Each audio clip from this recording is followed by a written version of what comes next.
They've tried to do it for years. Years ago, Life launched single stock futures, which were centrally cleared, never took off. That's to say, I think the industry is still in two minds about that. I think there is a very good reason to centrally clear trades like that. It makes it very difficult to differentiate yourself because you can't even do it on pricing then, potentially. So we're all watching it eagerly to see how it evolves. Centrally cleared trades will certainly be more important for your higher value customers where larger sums of money, larger transactions are involved.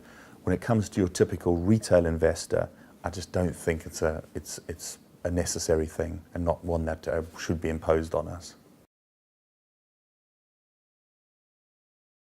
I think, yes, the OTC industry has always been criticised for taking liquidity away from exchanges. We're one segment of that. There's huge OTC transactions going on between banks which take away liquidity from the market. I don't think that's a bad thing. The days of one central exchange don't exist anymore. It used to be that stocks were only traded on the London Stock Exchange. You now have multiple dark pools and other exchanges where you can trade stocks, and that makes exchanges competitive and have to keep them honest. So yes, I think we do take liquidity away from some exchanges, but then we also hedge our exposure. We're not a risky company, and at the end of the day, when we hedge, we then go back to the exchanges. So one could argue if we didn't provide the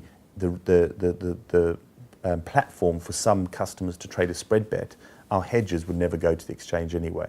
So I think one could argue we contribute to volume on exchanges. I think we do take it away in some ways as well.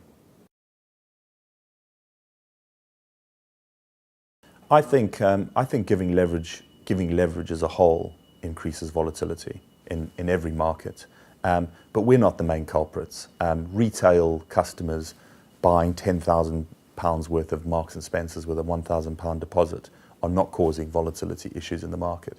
The big players like the hedge funds and the banks themselves giving huge amounts of leverage to big players, that's where volatility is driven from. But at the end of the day, if you believe in market dynamics, that at the end of the day, demand and supply will allow any exchange to settle at the correct price, I think, although there will be a bit of volatility in there, as long as people can hang on and don't get squeezed out of positions by potentially being too leveraged, I don't think any manipulation, if you'd call it that, or any distortion of the market should impact the long-term situation of an asset price. Absolutely. So I mean, it's changed significantly over the last 10 to 15 years. We recently got a license in South Africa, and CFDs are a product recognised by the South African exchange, by the South African regulator, and by getting licensed to do certain activities, CFDs are part of them. It's the same in the UK, it's the same in Asia, it's the same in Australia. It is now considered to be a normal product, and it's only some of the few very less developed markets that haven't quite identified or certainly haven't included CFDs within their product mix. But I think it's a very accepted product now.